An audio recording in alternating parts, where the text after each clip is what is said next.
Good afternoon, everybody. Welcome to AJU's Beyachad Together, spirited by American Jewish University. I am going to let this webinar populate before we actually get started. So I'm watching you guys come in. And we do have the chat function available during this webinar. So if you want to just go in and say hello, we'd love to welcome you. As we're getting ready to get started with Grilling and Chillin' Kosher Style with Danny Goldblatt.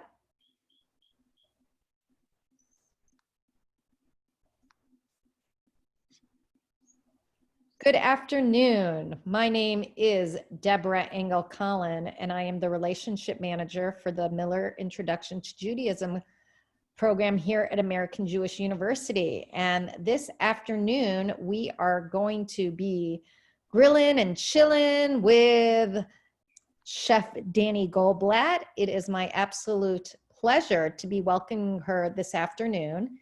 Danny was born and raised in the San Fernando Valley in a traditional Jewish family and was involved in her Jewish life at the synagogue. And later she attended De Toledo High School, which was formerly known as the New Community Jewish High School.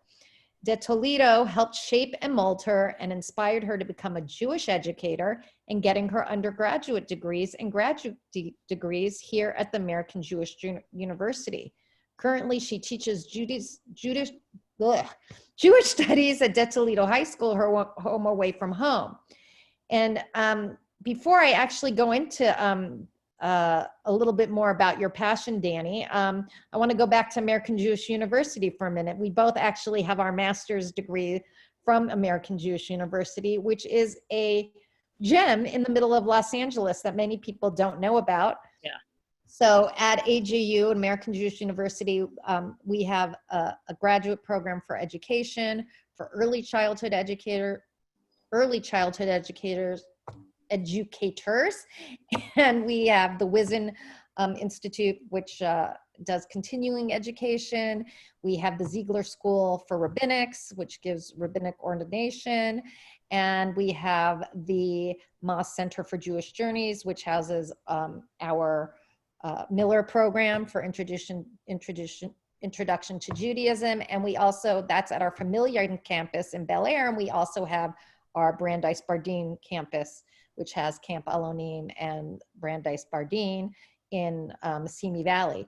So Danny, you have this passion for food, and I would really love to start off by asking you some questions. How did you, as a Jewish educator, right, go from the classroom, which you still do, Yeah, to owning a kosher barbecue? I think it all starts with just my love of food and being around it. I never cooked growing up. My mom never let me in the kitchen to help prep. She'll kill me for saying that, but it's true. I just kind of I wasn't really interested. I was just interested in eating it. I liked going out to restaurants, but veggie style. And as I got older and married, I just wanted to experiment with food. And I started with sous vide and meat, and I got a charcoal grill and an electric smoker, and I just kept experimenting. And my first brisket was way too smoky, but I was devouring it, and it was too tough, but you're so proud of it. And I just went from there. And it started probably 5-6 years ago, the real foodie culinary experience. Before that, I was just trying to get my basic cooking down, my Shabbos dinners, getting your rotation down and making sure I could really perfect certain things. So you mentioned smoking. So what's the difference between barbecuing and smoking and grilling? Sure. So when I started this, it was originally an Instagram for fun, that maybe I'd make some food for people and do some demos. And I was still getting my foot wet in the business. I wasn't really doing it as a business. It was really for fun. And so I was doing stuff more like smoking and sous vide for people. So sous vide isn't smoking, but it's basically a water bath. You have a machine that circulates the water and keeps it at a consistent temperature. And you put your poultry or meat or fish or even veggies in a bag. I use a vacuum sealer, but you can use a Ziploc bag and just remove all the air. And from there, I was grilling it afterwards, because what sous vide does is if you want a medium rare steak, it's medium rare all the way through. And it cooks it perfectly, never above that temperature. So if it's 133 degrees, my favorite, it'll be 133 degrees through and through. You just have to sear it at the end. Cool it for like 30 seconds, then you give it a sear. And that's when I was like, wait a sec. You can do this on the grill and barbecue. And what if we smoke things? So when you're grilling, that's high temperatures. That's your, you can do steaks at a higher temperature, burgers, you can do chicken at higher temperatures. When you're smoking, it's low and slow. So I have a pellet grill behind me going right now, which I'll show you guys in a few minutes. And I have a big ribeye tomahawk steak on there. And I'm doing something called a reverse sear. But I also have another smoker that uses full wood logs, and I smoke most of my meat between 225 degrees and 275 degrees. So that's low and slow, and it can take anywhere between 6 and 18 hours, depending on the size of your smoker, how much meat you have on there. Wow. Wow. So chef, what are you making for us today? Can you repeat that? Because it Sure. sounds delicious. I'm making a ribeye tomahawk steak. So we can talk about cuts in a second, but I'm happy to get it for you. When I grill, I get a glove on. These are like, a lot of electricians use these as liners. And then these nitrile gloves, doctors use them. They're not latex, they're food grade gloves. And let me open up the grill. The grill right now, I call it a grill, and it's a pellet grill. It uses these little wood pellets, and it's pretty automated. I don't need to babysit it like a normal smoker. And this is a fantastic option for home cooks. I highly recommend this. So I've got it on here at 225, so it's low and slow. At the end of it, it'll be a perfect 130 degrees, and then we sear it. And that's almost like sous vide in a way that the whole entire steak, you won't have any of that gray band of like overdoneness. Does that make sense? Yes. I don't like my meat overdone. I like it rare, like on the rare side. So if you've ever made a steak and you cut into it and you're like, it's red in the middle, but you've got this band of well doneness, that's what we're trying to avoid. We want this beautiful medium rare, or however you like it, medium, and we'll talk about the temperatures in a minute. So let me go ahead and get this tomahawk off. We'll take a look at it and I'll show it to you. Give me a second. Sounds awesome. Ooh. You're going to get all of my expressions here today, people. So right here, we've got a giant tomahawk ribeye. You know what? I need the other glove. This is a traditional ribeye, okay? When you get a ribeye from the store. Up here is the rib cap. This is a delicious piece of meat. Some butchers, kosher butchers, sell it alone. It is amazing. It is so tender and delicious. Can you see the drool coming out of my mouth? And this is the rib eye. When you get a ribeye at the store, you can get boneless, and a lot of times it comes with the rib cap. Sometimes they just give you the eye, so you can look for it. The cap, if you can see it, the feature's going off there. It gives you, we can talk about it in a sec, but you can see this extra layer, and there's a ligament and on a silver skin running through it. Okay. So let me go handle that beef, and I'll put this back on. Wow.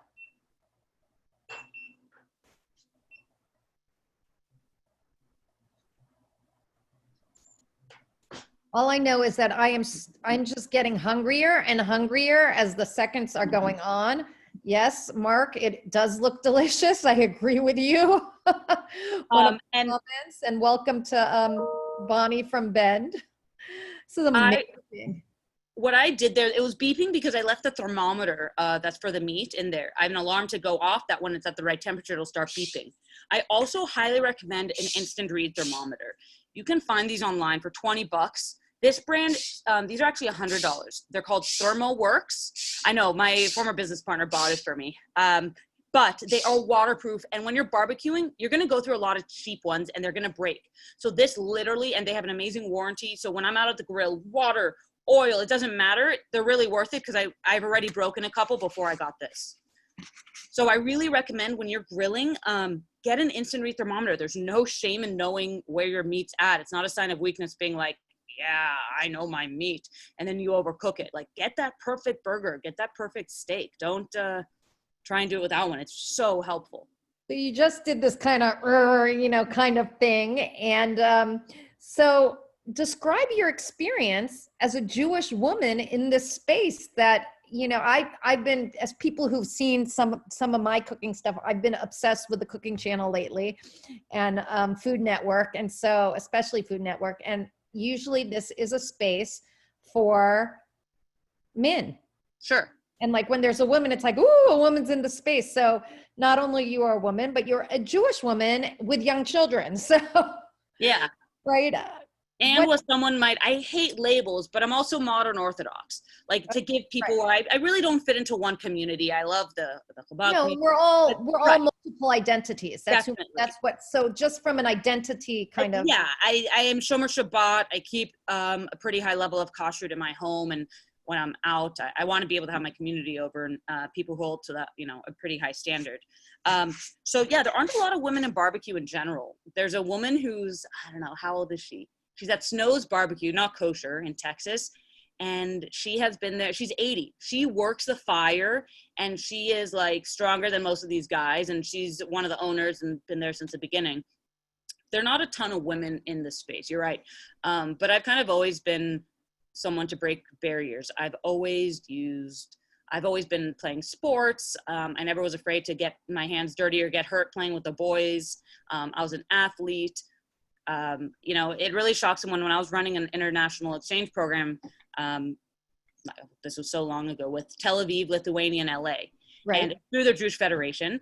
Yep. And it was the first year, and a lot of the kids came from Israel, were from Russian backgrounds that were very secular in nature, including the teachers. And she couldn't believe when she saw me skateboarding down Venice Beach in a skirt or whatever it was I was doing, and how I just broke stereotypes, because, you know, we can truly do anything. Just because there's a gender, you know, assigned to us doesn't mean you can't do it. And so, yeah, it is a lot of work. It's not traditionally a woman's job, but I like it. You know, think about who's normally been doing the cooking for all these years. Why do the guys get to only take over when it's fun playing with fire? Do you play with fire? Oh yeah. So if I may, Please. this is my smoker. I'm getting a new one soon. What you see over here is that area is where the fire is. It's called an offset smoker. Why? Because it's set off of where the grill is. Right, it's to the side, and that uses real logs. I got logs up there. I have to split them, and that's maintaining a full wood fire all the time. That door for the big smoker weighs probably about 40 pounds, 50 pounds. When I have my boys and be like, try and open it, and they're like, oh no problem. Whoa, and they realize how heavy it is. So you have to open it a lot during cooks, but I do. If you love it, you know, it's not work. And for me, this is a side thing. My work is teaching, and I do love it, but I feel we can't always love what we do all the time. This is for fun, and if it's not fun anymore, I won't do it, but I love it now, so. Well, I want you to keep doing this because now I'm on your list to buy. You know what? I love the food so much, I can't imagine I'm stopping, so don't worry. So you mentioned that you chop wood, and you do that. So I don't chop wood. I'm not a good wood chopper. I injured my hand. I do split the wood. I have something that helps me split the wood. You use a mallet. I have some friends who help me sometimes chop the wood. I'm not a good wood chopper. I will be honest about that. Do you ever add wood chips or something with a flavor to add with the smoke? So because my smoker over there that uses all logs, it's all wood. The chunks will just give you more smoke. The thing about running a smoker is you want to run something called a clean fire. A clean fire means that you see combustion. You don't see a lot of smoke coming out of the smoker. That'll give you that really nasty taste in your mouth. If anyone's ever had smoked meat, you're like burping it up 3 hours later. You're like, oh, it's bitter. It's awful. That's because they used dirty smoke. The fire wasn't constantly maintained with oxygen. You want to see those flames, and you basically just want to see a heat wave called blue smoke coming out of it. So I don't add wood chips since I'm running that big fire with logs. Wood chips would probably make it dirtier because you're constantly having too much smoke. But if you have a gas grill, for example, yes, then you can add wood chips if allows it. Or they make wonderful wood patches or pellet tubes. I'm happy to add all those in the chat, but there are great additions to things you already have. So a pellet tube uses pellet wood, which is really easy to find, these pellet chips. You stuff it, you light it, you put it in your grill outside, not inside, too much smoke, and it'll infuse some smoke flavor. You won't get what I get on a pellet grill or the offset. The offset is by far the best, but you can really infuse flavor with it. They make wood chip packets. You can Google all these things. There's all sorts of things you can add to add some flavor to a gas grill or a charcoal grill. So speaking of flavor, how do you prepare the meat? You know, what's the difference between marinating and like a rub? Great question. So when I cook sous vide or if I roast something in the oven, sometimes I'll marinate the meat, but it really depends on what the meat is. Marinade, and some people might disagree with me, but scientifically, marinade does not penetrate more than 1/4 of an inch. So that's why when you have jerky, it's thin and super flavorful because it's absorbed. And I make jerky, it's absorbed all that marinade. But if you do that on a big French roast or chuck roast, it's only going to penetrate the outside. So, for example, my mom makes, and I learned this from her, with Montreal steak seasoning. It's literally their top recipe online if you Google Montreal seasoning. And you make a French roast marinade with it, let it sit for a few hours, and then roast it with it. You use that as gravy. So in some cases, the marinades are nice because it creates a gravy. But if you're looking for full penetration, you're not going to get that. For full penetration, you want to do a salt brine. You want to sprinkle it with some kosher salt on each side. And I can talk about calculations later of how much, but kosher salt, I like to use Diamond Crystal. Diamond Crystal is half the weight of Morton's kosher salt. So if a recipe calls for a cup of Morton salt, that's 2 cups of Diamond Crystal. That's a huge disparity. So sprinkle it, put it in the fridge. You can put it in a bag and Ziploc the bag. It could be a roast, leave 2 days. Steak, leave a day. And that dry brine, salt is the only thing that'll get through that entire steak. And it'll kind of sweat it and then reabsorb those juices. And you have much less moisture loss when you cook it. If you Google a dry salt brine, they're super easy. And you literally can do a side-by-side and taste the difference of your steaks. Now, let me ask you a question about that, because for those of us who keep kosher, kosher meat is already salted. So does it affect it? Now, I'm really curious about this, right? If you want to talk a little bit how talk about maybe a little bit about kosher meat and what makes meat kosher, and then what that would mean. Sure. So kosher meat comes from, let's start with red meat. The qualifications in the Torah has a cleft hoof and it chews its cut. Birds are listed. Fish, fins and scales. So for the red meat, it has to be killed by a shochet, someone who's trained in the laws.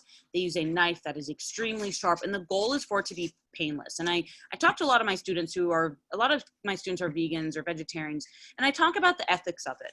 I do understand the ethics of mass meat consumption, and I'm not ready to fully give it up, but I've learned a lot, and that's the first step. But when it comes to the pain of the animal, kashrut is one of the most painless ways to kill an animal. And Dr. Temple Grandin, I forget her name. She's a famous, she's a famous animal scientist, and she agrees kashrut slaughter is extremely painless for the animal. It's one of the best ways. So it is killed with a very large, sharp knife. They check the lungs for any abrasions. If they find something, it could make it not kosher, or it could make it kosher, but not glatt. Glatt kosher is when the lungs are completely smooth, no issues whatsoever. Both are accepted by different communities. I won't get into the politics of it, but both are kosher to at least one level of standard. And I would say it's not kosher, just not to their standard. Then the meat is salted. So most kosher meat you're used to getting is from the front half of the cow. A lot of the meat comes from chuck. They'll call it chuck eye, chuck steaks, all sorts of things. You've got short ribs, flanken, rib eye, skirt steak. A lot of the cuts you don't see kosher. There's only 2 places in the country that sell them, and I'll talk about that in a minute. It's T-bones, rump roasts, picanha or sirloin flap, because what all kosher meat has to go through is something called nikur, or trabering, where they take out the nerves. And to do it on the back half of the cow is very time consuming, and not everyone's trained to do it. Traditionally, Sephardim have done it. Traditionally, Ashkenazim have not. But 2 places in America do it. It's very common to find in Israel. One is in LA called Bakar Meat, but they ship all over the country, and it is incredible meat. When I had this for the first time about 4 years ago, I couldn't believe it. I've never had this before. It's just different. It's all glatt kosher, of course, but it's done properly. And there's a guy on the East Coast, Bisra Kosher, who also does it. And they both ship. Bisra does things like whole lamb as well, and some other really interesting cuts Bakar doesn't have. But Bakar's also fantastic. They're just, they provide different services. Wow. And then the meat, like I said, is salted and rinsed, and then you've got your kosher meat. So if you do the salt brine, is it too salty? Do you cut down? Great question. I cut down. Some people go full on. It depends. If I'm doing a whole brisket or a whole veal leg, that's something I know might be saltier, I'll do like 75% the normal thing. But steaks that have tended to be, it's not enough time to have penetrated a lot, because some of these big roasts, either it's still on it superficially and it didn't get rinsed off. But with individual steaks, I salt it the normal way. But again, some people preference might be different, but I recommend Diamond's crystal salt for kosher meat in general. So you just use salt? There are no other seasonings you use? Depends. Great question. So if I'm like, I smoked a bunch of stuff yesterday. So red meats like briskets, I'll do rubs with mainly salt, pepper, sometimes some paprika, garlic, onion powder, but mainly a salt and pepper rub. For what I did, it's like mock pulled pork is like a sweeter rub. It's much more sugar. Then you have, for steaks, I just like salt and pepper. I personally don't like to overpower the flavor of the meat, especially when it's good quality meat. So on our hour, you see how I'm already owning this, I may show up at your doorstep. Be careful for this steak that you're making, this ribeye, just salt and pepper. You know, you can get here in time. Once this webinar is over, you can get here in time. Okay, AJ, you're taking the rest of the day off. Oh my gosh, it sounds so delicious. So I want to ask you a question. I saw one of your videos that you made, and you were talking, I think, with your original business partner, who I understand just moved away, so that's why you're now doing this alone. And he asked you, he made, I think, the first time he grilled with you, or excuse me, smoked with you, and he said it didn't come out the way he was used to. And he said with non-kosher meat, it's much more consistent in what you're getting. And you mentioned something about it not being as consistent. Why is that with kosher cuts of meat? So this was, I don't remember what cook it was. It was, I think, maybe our second cook. And he had just gotten it at first through his supplier, who got it through my friends who are kosher butchers. And what he got was flanken. And what flanken we're used to is like 4 or 5 bone ribs. And so flanken doesn't give you, it's amazing to smoke, but it's a little more inconsistent than something called a 3-bone short rib, which also comes from the plate. But the 3-bone short rib is fat. They call them dino bones sometimes at places. They're huge. I mean, the bones I cooked yesterday were at least 12 inches long. Oh my gosh, I'm so hungry. And so once we both talked about it and made sure we were getting consistent cuts, then it changed. We needed to know there's a difference between Uruguayan and American kosher meat. A lot of kosher meat is not choice. I don't even remember all of them. Choice and prime, right? The select, choice, and prime. It's an extra cost to do that. And kosher suppliers don't care.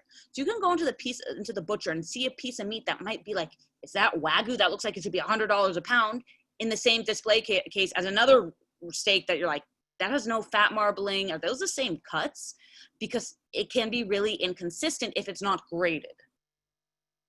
Interesting. Because it's an extra cost, and they're like, it's going anyways. Some places do grade them, and the kosher world becoming much more high end. And so more places are grading the meat. But they're going mainly to like these high-end restaurants. So as an individual, I couldn't go and get something like this. You would want to really look. So what you want to look for in specific cuts, like ribeye. Let me see my list here that I have. Ribeye, brisket, chuck roast, chuck steaks, minute roast. You're looking for marbling. You're looking for fat interwoven with the meat muscle. Other cuts will not have that. One of my favorite cuts is called petite tender. Some places call it London broil, which isn't a cut. London broil is a style of cooking, fast, medium rare. But what these petite tenders are is Bakar's website actually has them. So you can go on Bakar's website and check it out. They kind of look, it's a shoulder muscle, and they're long, and they start round and then they taper off. And they called also mock filet mignon because it's so tender. There's not a lot of fat, and when cooked medium rare, it's really tender and delicious. There's not going to be fat in that because that cut just doesn't have it. Other cuts like ribeye and certain steaks, you're going to want to look for nice, beautiful marbling. Wow. Yummy. I happen to go to my rabbi's daughter as my butcher, so I'm gonna now go, and I'm totally going to be. Oh, he's gonna call me going, "What did you do to my clients? They're driving me nuts." Exactly. So I have a couple of questions. I'm going to go to our Q&A. So again, if you're we are with B'Yachad Together with Danny Goldblatt on our AJU B'Yachad Together platform. I'm Deb Engel-Collin, and we have a question from an anonymous attendee. Where do you buy your kosher tomahawk steaks from? Great question. So it really depends on what you're looking for. This tomahawk I got sourced specially for me. It can be hard to find these. you can ask butchers like Western Kosher or My Rabbi's Daughter if they can get them or cut them for you. It's a way of preparing the meat. So to get a tomahawk, what you're going to want to ask them to do is get like the ribeye, the whole ribeye rack, and you're going to want them to cut them for you in your own steaks. You probably want to get them thicker, probably 2 inches. I like to recommend 2 inches. That's about 2 inches. And then ask them to French the bone. That means cleaning the bone off, and that's how you get a tomahawk. The length of the bone just depends on where the cut they get, right? They get it from the wholesaler. Sometimes they're longer, sometimes they're shorter. But if you ask the butcher specifically, you want a 2-inch ribeye with a clean French bone like tomahawk, most of them will do it for you. Wow. Oh, I just am imagining Fred Flintstone in my mind right now. Yep. And just with the big old. The bones I used for the mock pork yesterday, I mean, they were this big. I was like, I feel like Fred Flintstone putting it on my car. And Oh, wow. So David asks a really great point, David. Many of us can't afford multiple grills, gas and charcoal, pellet grills, and smoker grills. What can we do with a regular 4-burner gas grill to give it more versatility? Great question. Cooking.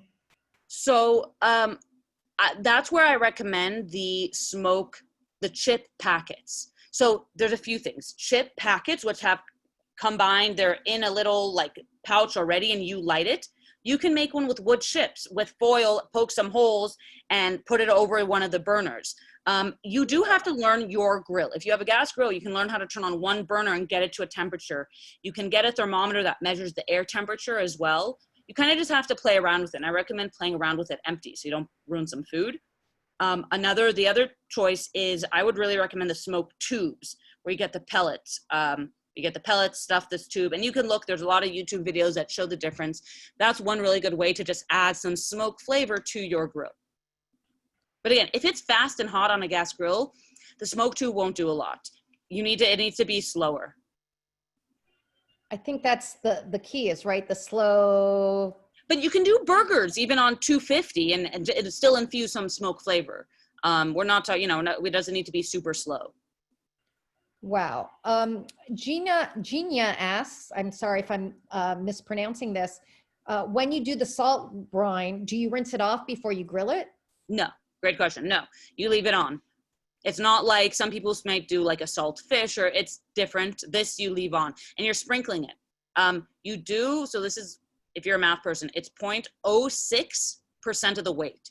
And I do it in grams. So there's conversions. You have to convert your meat into grams, the weight. And then you need to have a scale. Otherwise, I just recommend, like, if you know how much salt your meat normally needs, brine it in that. You can experiment with different pieces even, but I recommend starting with a steak and just sprinkle it on, cover it nicely, but not too much, not too little, and see how it goes for you. And Judy wants to know, when you were talking about the special slaughtering, how expensive is that? Kosher meat does increase the price. There's more labor intensive. People are individually slaughtering them. There's checking of the lungs. You have to pay these rabbis who are slaughtering the animals. There's salting process. So I'm not an expert on the difference in price, but I know my business partner wholesale, instead of $9.99 a pound for a brisket, he could get his, which is amazing, for like $4.99 a pound, which is fantastic. Wow. There is a huge difference in wholesale meat pricing, but red meat in the non-kosher world is expensive too. Well, I've noticed all the prices have gone up also now during this pandemic that we're having. Sharon, I put the name of the butcher is actually called The Rabbi's Daughter. It's on Westwood Boulevard. If you're in Los Angeles on the west side, I put the link in the chat box. So in the chat function, Sharon, for you. Marilyn wanted to know how you use the meat poultry thermometer. Do you just put it in? Where do you put it in? Great question. There's a lot of different ways. So this is an instant read to get a temperature right away. I just poke it in the meat. If I'm doing poultry, I mean, I don't want to hit the bone because the bone's gonna not always give me the best temperature, but I also we don't like our drumsticks just at 165. Me and my husband like it much higher. We don't like it too rubbery. So you got to find just a nice spot in the meat. Don't hit bone, but not just pierce the skin sort of thing. think about a shot. You don't want them hitting your bone, and you don't want them just like it's spilling out everywhere. Mark wants to know where you could get a decent sized brisket. Every store and the butcher he's seen, they only have 2 to 4 pound briskets. So if you ask your butcher, if you go to a dedicated kosher butcher, you can ask them for a whole packer brisket. A whole packer will come with the fat on. You need to learn how to trim it, but that's what you want to smoke a brisket. Or you can roast it in the oven. When you roast something, a whole brisket at 225, you're still going to get you're not going to get smoke flavor, but you'll get the texture, and you'll have that rub on it, and you'll have a nice bark, which is called like the crust on the meat. So if you ask your butcher, they should be able to get it for you. Now they're expensive retail. Like, I'm not going to lie, they can be $250. There are some places that ship them. Grow and Behold has some of the best meat I've ever had in my life. Grow and Behold is an East Coast meat supplier. They don't have a retail store. It's all online. They ship you the meat. It's free range grown. It's literally, as my former business partner was like, this is equivalent to the best of the best treif non-kosher meat I get.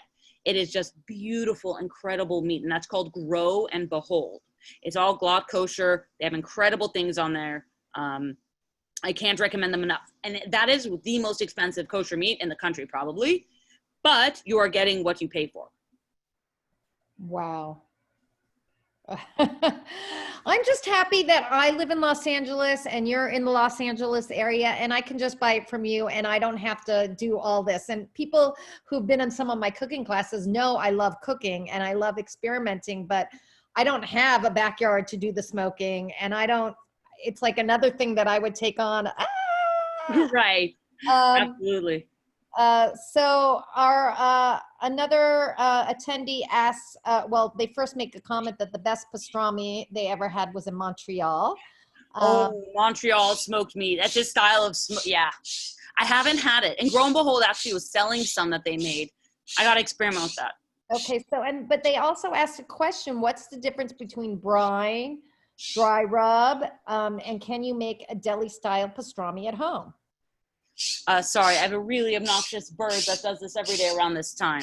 I don't know if you can hear it. No, it's beautiful. So you said the question is, what's the difference between between the brine, the dry rub, and can you make a deli style pastrami at home? So to make a deli style pastrami at home, you can. You need something called pink salt, which isn't like Himalayan pink salt. You need curing salt, and I highly recommend you do some research. It's very possible. You can find my website. Someone asked holysmokeskosherbarbecue.com, and you can contact me from there or on Instagram. I'm happy to send recipes and explain how, but you want to do a little bit of research with pastrami. The pastrami goes in a wet brine usually and immersed for a few days. Pastrami is then smoked with a rub, whereas it's corned beef. Once you brine it, it's corned beef. If you steam it, it's corned beef. If you smoke it with a rub, it becomes pastrami, but both of them are pickled. A rub, it's just like, I can make a rub, salt, pepper, onion powder, sprinkle it on, and it won't penetrate the meat. That's just for the outside. And then I think it was salt brine, she said, the difference. A brine, yeah. A brine. So a salt brine a lot of times is used on poultry, and that's, again, to help with moisture retention. I personally have never experimented with salt brines with poultry. I've done a couple smoked turkeys where I inject a mixture, but I have not yet tried a salt brine myself. So would a brine just be using more liquid, and rather than just a rub, you add? Well, you wouldn't necessarily brine like a steak or red meat and just like salt and water. It's used more for poultry, and I don't know enough about it to speak to it. Okay, great. That works for me. What I love about these classes and what I enjoy about the cooking channels, because most of the stuff is not kosher. I can't eat it, but what great ideas. And when I think of brining, I think of also fish. And I know, I'm sure, I don't know if we have people on here who are vegetarians or pescatarians, because it's about grill. And I always feel so guilty. We are meat eaters, but I do know that you have smoked fish. So I actually didn't smoke the fish because for kosher, I would need a separate smoker, or to just clean. I would use my pellet grill. I would need to clean it and kosher it. You don't traditionally have meat and fish on the same plate. It's not like mixing it by any means, like cheese and meat. We won't get into the politics of that. The politics, but I would do it because it's also very oily. And my cousin has got a fishing boat, and he was fishing. I just happened to fillet fish, and I made fish tacos with it and some sashimi. I'm going to try and work on smoking fish for some of his other catches, but I need a dedicated either smoker. I have a small Weber. I really recommend these. You can't see it in the picture. It's called a Jumbo Joe. They're little. I got an 18-inch, and I got one for Passover and regular use when it's Yom Tov, when I can't cook with other things, but I can transfer a flame. Those are really helpful if you don't have either a lot of space, they're low budget, and it's a good way to experiment with charcoal and wood chips for flavor. But I want to just pause for 1 second, take a look at the meat. Sounds good to me. I can bring it back out. Because what you guys aren't going to see, though, you aren't going to see that nice crust today, because what I'm going to do probably in an hour when it's done, it's a really thick cut where I'm going to then sear it. So this gets it all the way through beautifully, and then you just sear it for that crust at the end. That's why it's called a reverse sear rather than searing it at the beginning while you cook. And then I want you to explain to everyone what a sear is. Sure.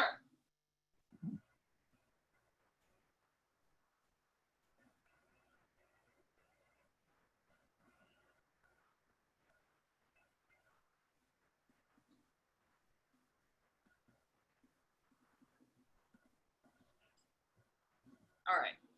So some of these spots are getting really nice and warm. I gotta actually fix something, but some spots are at about 110 degrees, some spots are at about 70, but it'll all even out in a second.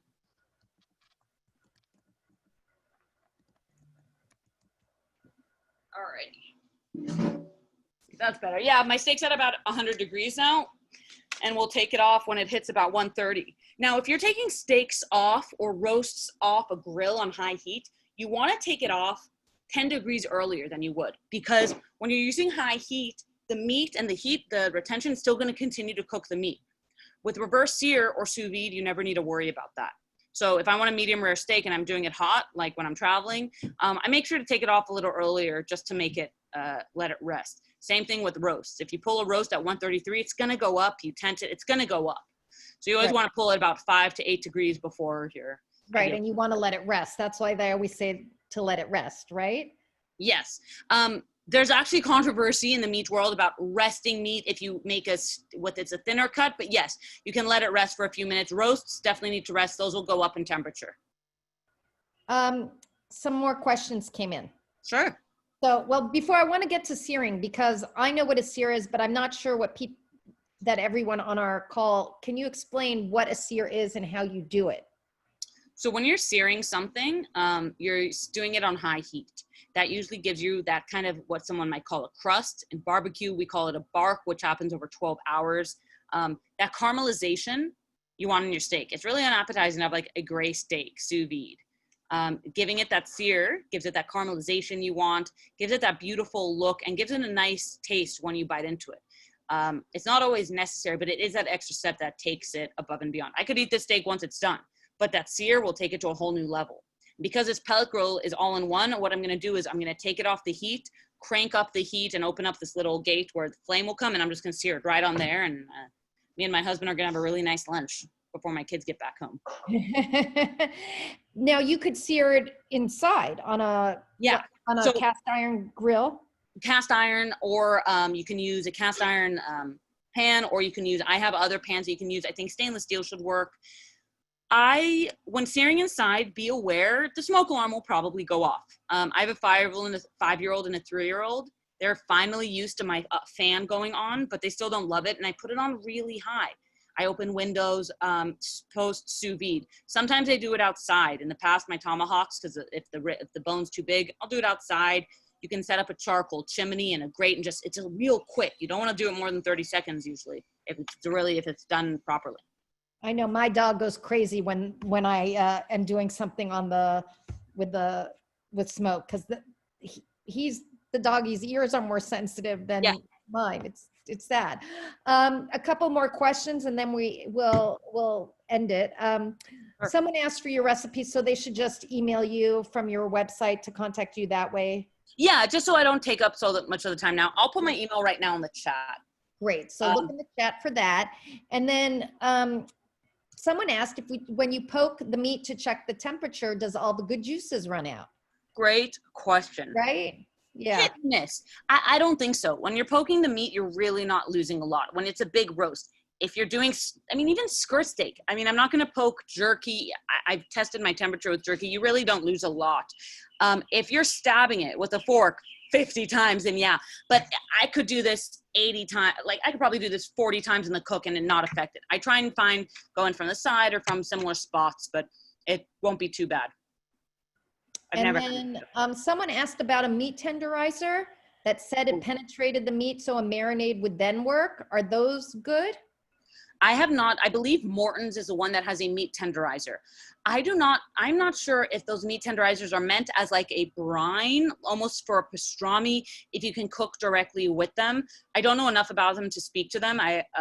I've read this. There's a meat book that's basically like a textbook. It's like this thick. They talked about it, but I didn't pay much attention because I'm like, I'm not really there right now. I'm focused on other calculations and making sure I get other things right.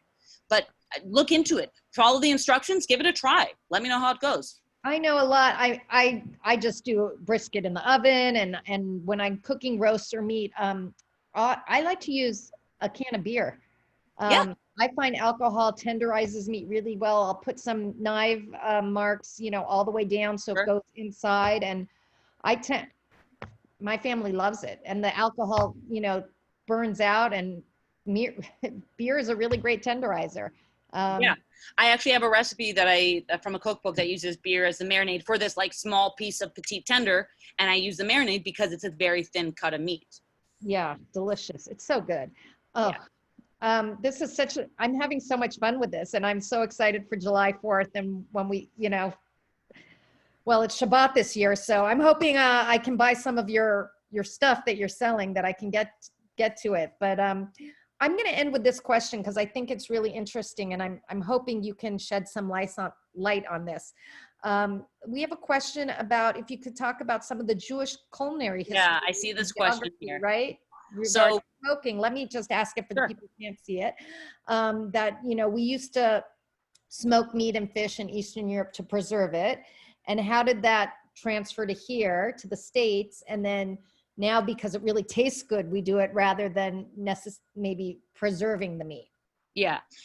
So traditionally, we didn't really smoke meat the way they do here, or every country, every ethnicity has a way of cooking their food. Barbacoa there's barbacoa, which comes from a lot of different Latin American countries. They're wrapped in banana leaves, put in the ground with some hot coals, and then covered. It's even done here in pits. Everywhere has their own thing. So Jews have been smoking fish to preserve it for a long time, as well as salting fish, right? Russian salt fish with beer is a classic, salted dried fish. So I don't think the meat was really smoked so much for preservation in Eastern Europe. It really was, they stored it, they salted it. They probably preserved it in some ways more like jerky in other ways. But the way we smoke it today is really for flavor. And so it is very different. The traditional way of cooking, I just learned today about, was it the 1918 or 1920 women's butcher riot? Yes. Their meat went up in price by 6 cents, and there was a full riot, and a cop got slapped in the face with a piece of liver. And that was Jewish women right. showing their strength for their rights, and they were not going to pay those prices. No. So, those women never smoked the meat. And I don't think my great-grandfather who grew up in Poland, like they didn't really smoke meat like that. It was probably more cholent. There's other ways to preserve it. And I think it just took on. Today you can find kosher meat in any sort of, you've got kosher ramen, kosher Thai, kosher barbecue, kosher sushi, but kosher Japanese with meat. I mean, there's literally everything you can want kosher. And we also have, the first Michelin star kosher restaurant, and the only one was in London. I don't know if it's still open. And they serve traditional Jewish food, but like the best of the best, and with a kind of funky way. So I think it's changed over time for sure. I think we still smoke fish. Smoked fish definitely comes from us and non-Jews from that time. But today when people think of lox and smoked whitefish, people are like, oh, Jewish deli. So there is that association more with, and then they smoked the pastrami, but they did it for preservation. They didn't do that to the whole animal. It's so interesting. In all the classes I've done and all the cooking, I totally forgot until this moment, and I can't believe it, that my grandfather was in the pickle business.